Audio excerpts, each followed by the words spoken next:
야곱이 두려워했다고 오늘 말씀하고 있습니다. 세상의 모든 사람들은 이 세상을 살아가면서 두려워하지 않을 수가 없을 것입니다. 지금 그럼 우리는 무엇을 가장 두려워하고 있습니까?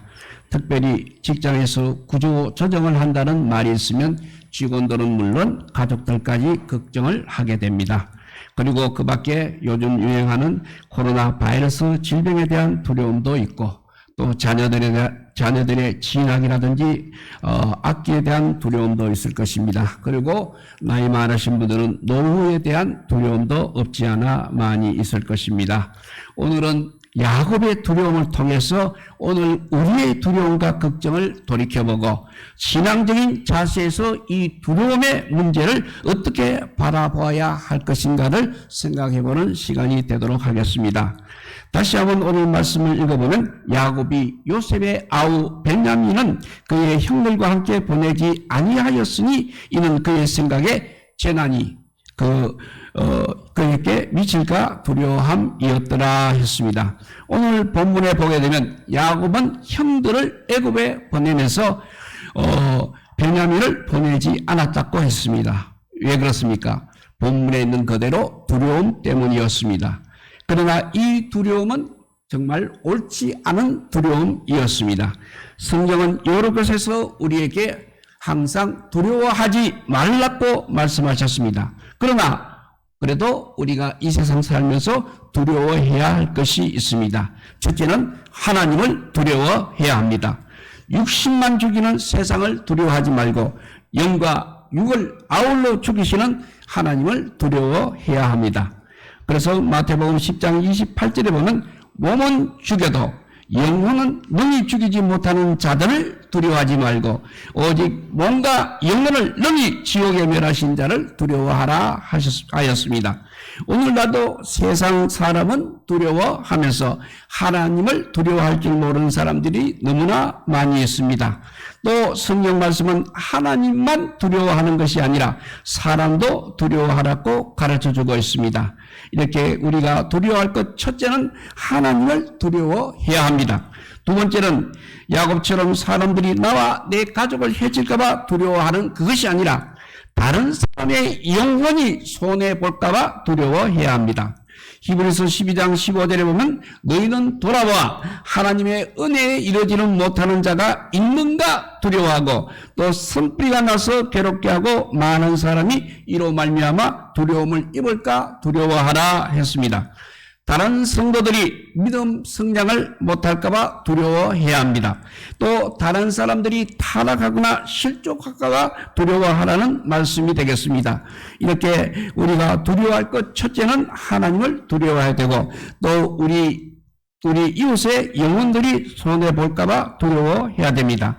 세 번째는 역시 나 자신의 영혼을 위해서 두려워해야 합니다. 갈라디아서 6장 1절 말씀입니다. 형제들아 사람이 만일 무슨 범죄한 일이 드러나거든 신령한 너희는 온유한 심령으로 그러한 자들을 바로잡고 너 자신을 돌아봐 너도 시험 받을까 두려워하라 했습니다. 그래서 여기 말씀대로 우리는 우리 자신을 위해 이것저것을 두려워해야 하는 것입니다. 그러나 우리의 두려움의 대상은 우리 두려움의 대상은 내 육신적인 문제가 아니라 영혼의 문제여야 한다는 것입니다. 내 자녀를 위해서는 많이 염려를 합니다. 오늘 본문에 있는 대로 내 자녀에게 어떤 육적인 재난이 미칠까봐 두려워하는 것이 아니라 나에게 영적인 재난이 닥쳐올까를 두려워해야 하는 것입니다. 내가 재물의 손해를 볼까봐 덜덜 떨면서 영적으로 하나님 말씀 하나 제대로 듣지 못한 것은 얼마나 두려워하고 있습니까? 성경은 철저하게 세상적인 것을 두려워하지 말고 영적인 것을 위해서 두려워하라고 가르쳐주고 있습니다. 물론 그렇다고 해서 세상적인 일은 조심하지 않아도 된다거나 준비를 철저히 하지 않아도 된다는 그런 말은 아닙니다. 세상적인 문제 때문에 근심하다가 정작 중요한 문제에 관심을 잃지 말라는 말씀입니다. 우리는 오늘날도 많은 두려움과 근심 속에서 살아가고 있습니다. 그러나 대부분의 근심은 불필요한 두려움과 걱정이라는 것입니다. 나이팅게일이라는 학자가 사람들의 걱정을 분석해 보았다고 합니다. 그랬더니 40%가 일어나지도 않을 일에 대한 두려움이었습니다. 그리고 30%는 이미 지나간 일 때문에 염려하는 것입니다. 그리고 16%가 타인이 나를 사실과 다르게 오해하고 비난하지 않을까 하는 것에 대한 염려하는 것입니다. 그리고 10%는 건강에 대한 불필요한 염려였다고 합니다. 그래서 정작 정말 걱정해야 할 때는 4%뿐이었다는 것입니다. 우리가 오늘 염려하는 것 중에 4%를 피하고 96%는 억정 걱정을 하고 있냐면 쓸데없는 걱정을 하고 있다는 것입니다. 사실 오늘 본문에도 야곱이 걱정하고 두려워하는 것은 그야말로 불필요한 근심, 두려움이었습니다. 우리는 결론을 잘 알고 있습니다. 이번에 베냐민이 함께 애굽에 갔더라면 과연 죽었겠습니까? 오히려 아들 요셉을 도로 찾게 될 것입니다. 그런데 베냐민을 보내지 않고 안 보내가지고 어떻게 되었습니까? 요셉이 형들이 그야말로 개가천선을 했는지 아직도 자기에게 했던 것처럼 동생 베냐민을 왕따시키고 있는지 그것을 궁금해 했던 것입니다. 그래서 베냐민을 데리고 올 때까지는 믿지 못하겠다고 하면서 형들을 모두 감옥에 가두기도 하고 인질로 시몬을 남겨두기도 했습니다. 만약 베냐민을 그때 같이 보냈더라면 요셉이 베냐민을 즉시 방져 맞았을 것이고 결국 불필요한 가정이 많이 생략되었을 것입니다.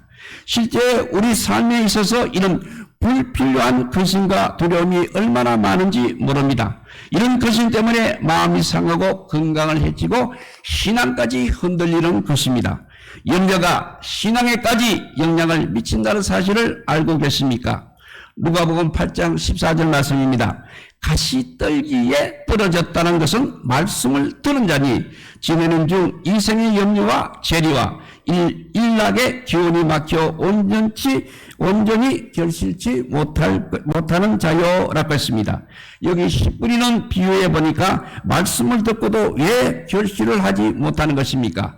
세상 염려 때문에 결실하지 못한다는 것입니다. 우리도 세상의 염려, 재물, 쾌락 때문에 신앙의 열매가 없지 않습니까?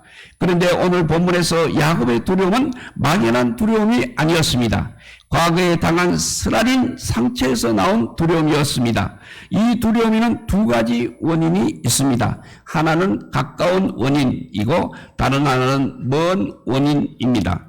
가까운 원인은 요셉을 잃어버린 것이었습니다. 아끼고 사랑하던 요셉을 형들에게 보내었더니 죽었다라는 것입니다. 그러니 이 아들들을 아끼고 사랑하던 요셉을 형들에게 보내었더니 죽었다는 것입니다. 그러니 이 아들들을 믿고 막내를 보낼 수가 없다는 것입니다. 옛 속담에 자라보고 놀란 것은 소뚜껑 보고 놀란다는 말이 있습니다. 전에 요셉을 잃은 그 뼈아픈 고통을 겪었던 야곱은 이제 베냐민을 보내는 것이 너무 두려워진 것입니다. 그러나 그보다 더 근원적인 원인이 있었습니다. 요셉을 잃은 것은 야곱이 알고 있는 그러니 가까운 원인이었지만 야곱 스스로도 모르고 있는 먼 원인이 있었던 것입니다. 그것은 바로 야곱이 성장기에 겪었던 충격 때문이었습니다. 사실 야곱의 일생은 그야말로 두려움의 연속이었습니다. 이 두려움이 어디서 왔습니까? 첫째, 요셉 때문이 아니라 그 형 에서 때문이었습니다. 야곱이 아버지 이삭을 속이고 형의 축복을 가르친 후 형이 자기를 죽일까봐 어떻게 했습니까? 심한 공포 가운데 떨며 사랑하는 어머니 아버지를 떠나 멀리 도망을 갔습니다. 어떤 사람은 이 두려움의 근원이 어머니 리브가의 뱃속에 있을 때 쌍둥이 형과 싸웠다는 것입니다. 창세기 25장 22절을 보면 아이들이 그 태 속에서 서로 싸우는지라 그가 가로되 이 같으면 내가 어찌할꼬 하고 가서 여호와께 묻자온대 했습니다. 얼마나 뱃속에서 심하게 싸웠으면 어찌할꼬 하며 기도를 다 했겠습니까? 그런데 그 싸움에서 야곱이 이깁니까? 결국 집니다. 그래서 발 뒤꿈치를 잡고 나왔습니다. 아무도 도와줄 수 없는 엄마 뱃속에서 형의 발짓질을 당하면서 심판도 없이 말려줄 사람도 없이 몇 달 동안 맞으면서 그야말로 형에 대한 공포심이 생겼을 것이라는 말씀입니다. 그래서 뒤꿈치를 잡은 것도 발로 걷어차는 것을 막은 거라는 말도 있습니다. 발 뒤꿈치를 잡은 것을 속인다는 의미도 들어있고 장자권에 대한 집념으로도 풀이가 되고 있습니다. 그러나 배에서 심하게 싸우다가 형이 더 이상 걷어차지 못하게 걷어차는 발을 꼭 붙잡고 그렇게 놔주지 않았다는 해석도 신빙성은 의문이 가지만 재미가 있는 말씀입니다. 어찌되었든 간에 뱃속에든 축복을 가르치고 난 뒤에든 형에 대한 두려움이 평생 이렇게 야곱에게는 계속되었다는 사실입니다. 사람이 어렸을 때 아주 심한 자극을 받게 되면 그것은 일생에 영향을 끼치는 아주 어두운 기억으로 남아서 평생을 따라다니는 것입니다. 그래서 성장기에 받았던 마음의 상처가 있으면 기도나 상담을 통해서 반드시 해결을 해야 하는 것입니다. 어릴 때 받은 충격이 그럴 수도 있지 그러고 넘어가면 안 되는 것입니다. 이것이 심각한 인격장애나 공황장애로 나타나는 것입니다. 그래서 아버지가 너무 무서워서 커서도 자신감이 없이 쩔쩔이며 살아가는 것입니다. 그렇다고 부모가 너무 곱게 키우면 또 예의가 없어집니다. 아이들을 너무 풀어 키우면 버리장머리가 없다는 것입니다. 이기적이고 남을 배려할 줄 모르는 사람으로 자라나는 것입니다. 결국 그 아이를 버리는 것입니다. 그래서 성경 말씀대로 야단도 치고 때로는 체벌도 해야 하는 것입니다. 그렇지만 부당하게 또 체벌을 하게 되면 안 됩니다. 아이가 부당한 매를 맞으면서 속에서 분노가 치어오르는데 이것을 표현하지 못하고 억누르게 됩니다. 그런 사람은 성장해서 직장에서나 교회에서나 윗사람에 대해서 공연히 반발심을 가지게 됩니다. 권위에 대해서 막 두드리기 반응이 일어나면서 정상적인 반응보다 더 강한 분노를 보이는 것입니다. 보통 자신도 왜 그랬는지 이유를 잘 모릅니다. 이것은 사실 아버지에 대한 억눌린 분노가 비슷한 다른 대상에게 표출이 된 것입니다. 이것을 심리학적 용어로 투사라고 합니다. 때로는 자기 모멸감이나 피해망상, 우울증, 열등감, 과시욕, 잔인한 생각, 잔인한 성격, 지나친 인정 요구 모두가 성장기의 문제로 생기는 현상인 것입니다. 야곱도 형 에서에게 받았던 어릴 때의 충격 때문에 그렇게 두려움을 가지고 살았던 것입니다. 두 번째 두려움을 느꼈던 것은 야곱은 삼촌 라반 때문에 아마 두려움을 느꼈을 것입니다. 자신을 채워주고 먹여주고 2딸까지 준 라반을 배신하고 야반에 도망을 했습니다. 물론 창세기 31장 2절에 보면 라반이나 아들들의 안색이 달라진 것도 사실이었습니다. 그리고 3절에서 고향으로 돌아가는 하나님의 지시가 있었던 것도 사실입니다. 그러나 라반에게 말하지 않고 몰래 도망가라는 그런 지시는 없었습니다. 장인에게 말도 없이 몰래 도망하는 행위는 결코 정당화될 수는 없는 것입니다. 야곱이 도망한 이유는 단 하나, 두려워했기 때문입니다. 창세기 31장 31절에 보면 야곱이 라반에게 대답하여 가로되 내가 말하기를 외삼촌의 딸들을 내게서 억지로 빼앗으리라 하여 두려워하였음이니이다 라고 했습니다. 이것이 모두 어렸을 때 받았던 두려움 때문에 다른 두려운 일을 보게 되면 이렇게 견딜 수가 없어서 도망을 하는 것입니다. 세 번째, 이 야곱이 고향에 돌아오는 길에 또 두려움을 만나게 됩니다. 형 에서가 마주 오고 있다고 하는 말을 듣고 두려워합니다. 창세기 32장 7절을 보면 야곱이 심히 두렵고 답답하여 자기와 함께한 종자와 양과 소와 약대를 2대로 나누고 했습니다. 또 32장 11절에 보면 내가 주께 간구하오니 내 형의 손에서 에서의 손에서 나를 건져내시옵소서. 내가 그를 두려워하오면 그가 와서 나와 내 처자들을 칠까 겁냄이니이다 라고 했습니다. 그래서 가족들을 모두 먼저 보내고 뒤에 남아 밤새도록 기도하면서 천사와 실험을 합니다. 두려움 때문에 기도하면서 사실 자신 속에 있는 두려움과 실험을 하고 있는 것입니다. 이렇게 하나님께 기도하면서 야곱 평생을 지배했던 두려운 마음이 그때 치유가 되었습니다. 어릴 때 상처도 하나님의 은혜로 치유가 되는 것입니다. 우리에게도 어릴 적에 상처가 알게 모르게 숨어 있을 것입니다. 오랫동안 우리를 괴롭혔던 우리 속에 상한 심령이 분명히 있을 것입니다. 이 야복 강가에서 오랜 세월 야곱을 지배하고 있었던 두려움이 치료되었던 것처럼 하나님께 우리 속에 상한 심령을 내어놓고 기도할 때 야복 강가에 이런 치료의 은총이 우리 모두에게도 넘치시기를 바랍니다.